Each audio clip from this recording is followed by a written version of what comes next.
Good evening, visitors. Welcome to the Australian War Memorial's last post ceremony. My name is Chris Weidenbach, and joining us today from the Royal Australian Air Force is Wing Commander Andrew Figtree. We welcome the veterans who have served, those that are still serving, and the families that support them. We acknowledge the members of RSL and Services Clubs Association, RSL Victoria, and RSL Queensland who are watching the broadcast of this ceremony across Australia. During this evening's ceremony, wreaths will be laid at the base of the pool of reflection by visitors and by students on behalf of the following schools.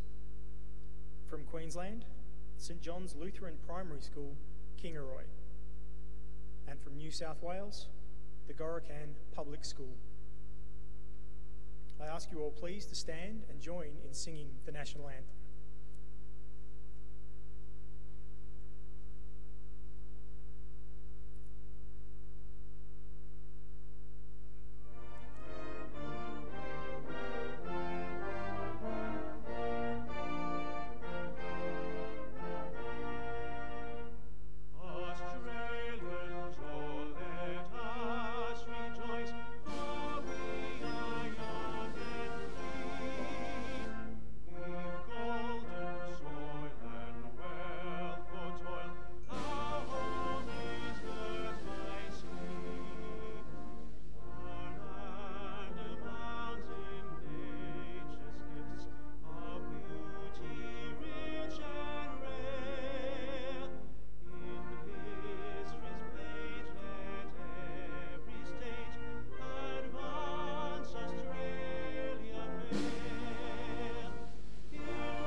You may be seated.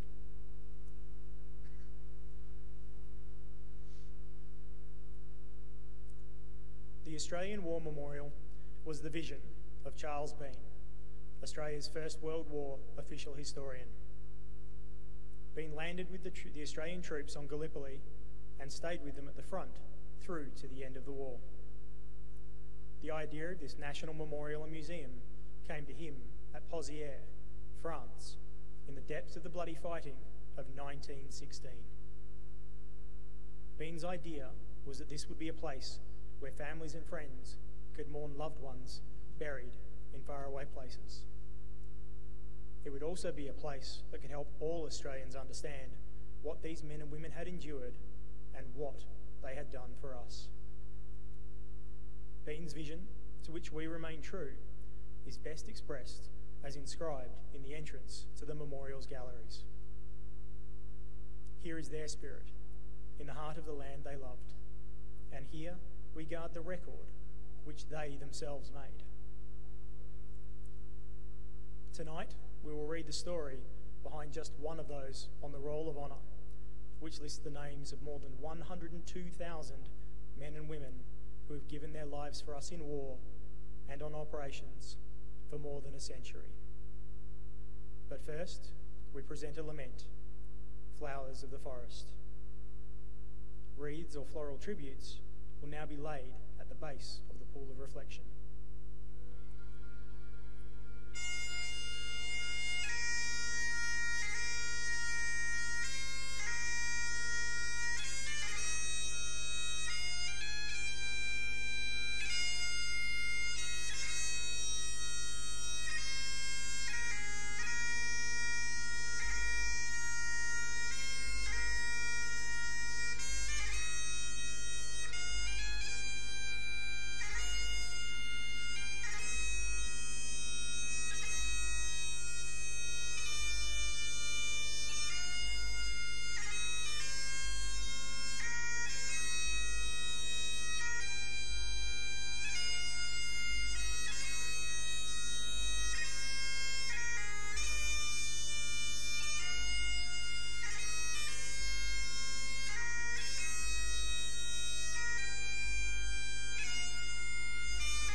Today we remember and pay tribute to Pilot Officer Maurice Joseph Freeman.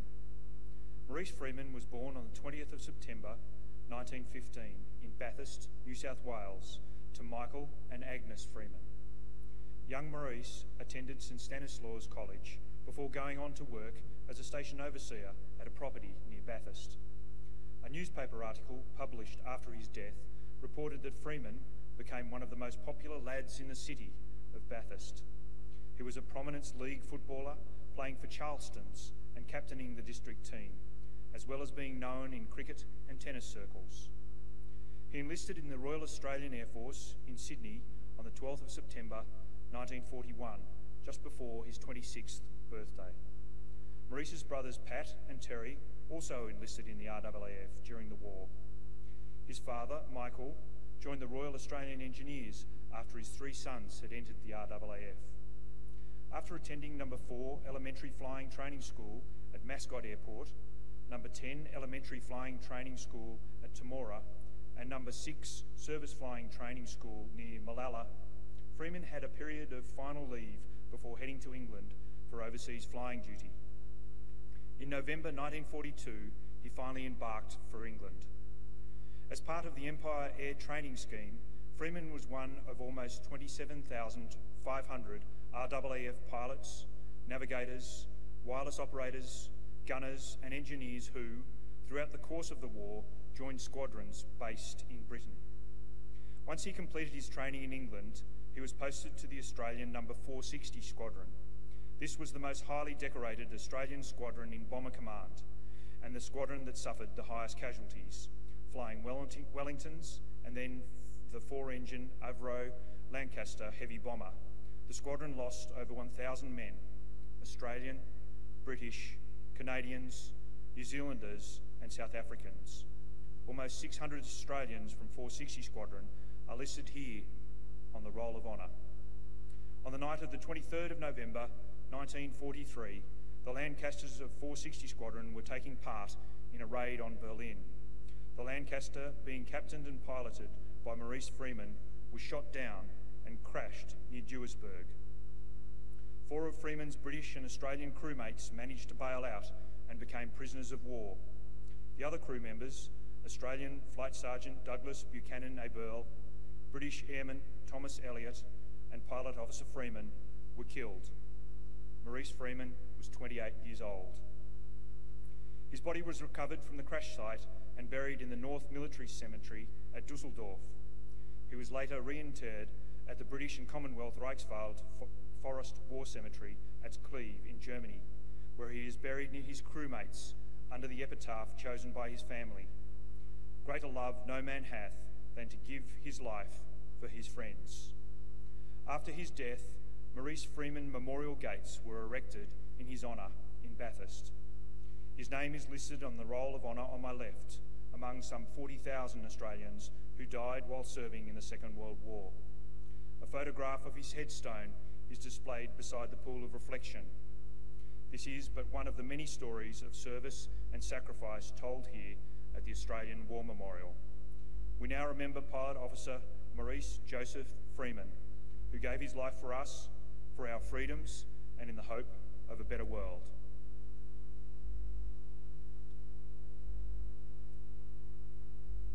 Please stand for the reading of the ode and the sounding of the last post.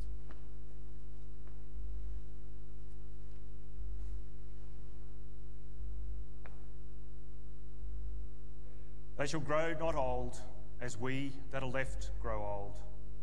Age shall not weary them, nor the years condemn.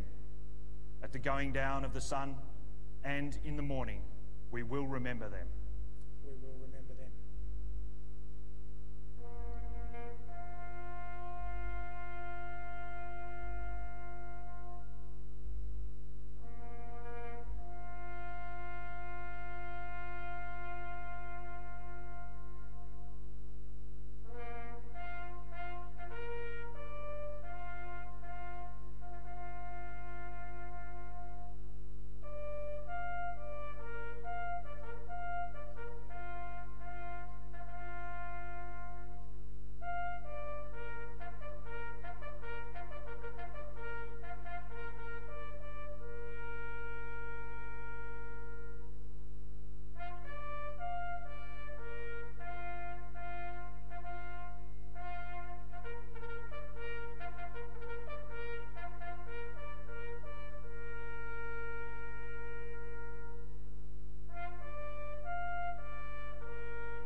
lest we forget. Lest we forget.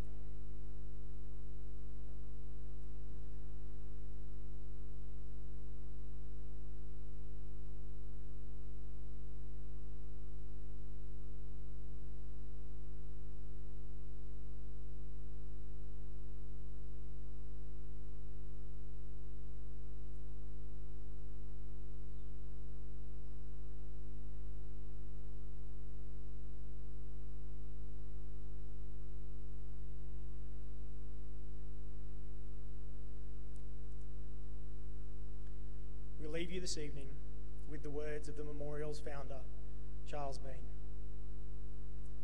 Many a man lying out there at Pozieres or in the low scrub at Gallipoli with his poor, tired senses barely working through the fever of his brain has thought in his last moments, well, it's over.